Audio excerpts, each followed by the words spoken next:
대선에 이어 지방선거까지 승리한 국민의힘 내부에선 이제 차기 당권을 누가 잡느냐에 관심이 쏠리고 있습니다. 2년 뒤 총선 때 공천권을 쥔 자리인 만큼 이준석 대표와 윤핵관 그리고 안철수 의원 간의 신경전이 차츰 고조될 것으로 보입니다. 강진훈 기자의 보도입니다. 국민의힘 이준석 대표가 6일 지방선거 압승 직후 꺼낸 카드는 당 혁신이 출범이었습니다.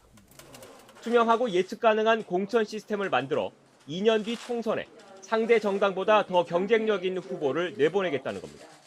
시스템적으로 보완해야 될 부분들도 몇 군데 노정한 것이 사실입니다. 특히 2년 앞으로 다가온 총선을 대비해가지고 저희가 혁신과 개혁의 기치를 내려놓으면 안 된다.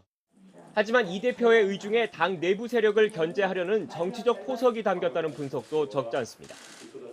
성접대 의혹에 대한 당 윤리위의 징계 발표를 앞두고 일각에서 제기됐던 내년 6월 임기 만료 전 조기 사퇴설에 사실상 선을 그었기 때문입니다. 나아가 공천 개혁을 명분 삼아 당내 정치적 입지를 더 다지려는 의도로 해석할 수도 있습니다.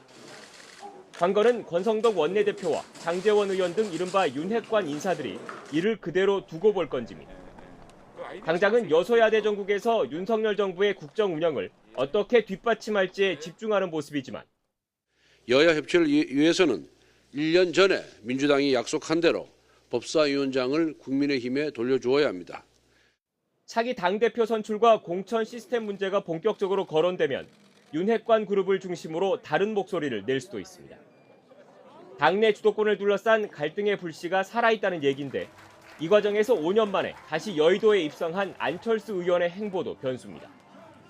지금은 말을 아끼고 있지만 당권을 확보해 공천권을 행사한 뒤 가까운 의원 세력을 구축하고 이를 다음 대선 도전의 발판으로 삼을 거란 전망이 많아서입니다. 지역구도 챙기고 이런 것들을 먼저 해야 됩니다. 그게 시간이 꽤 많이 들 겁니다. 그래서 당장은 어떤 다른 생각도 할 여유가 없을 것 같습니다. 여기에다 첫 사선 서울시장으로서 보수 진영의 유력 대권 주자로 떠오른 오세훈 시장의 움직임도 주목해야 합니다. 여당 내 기반이 상대적으로 약한 것으로 평가받는 만큼 오 시장이 의원들과의 접점을 넓혀가며 당권 경쟁 삼각구도에 나름 영향을 끼칠 수 있다는 관측도 제기되고 있습니다. YTN 강준원입니다.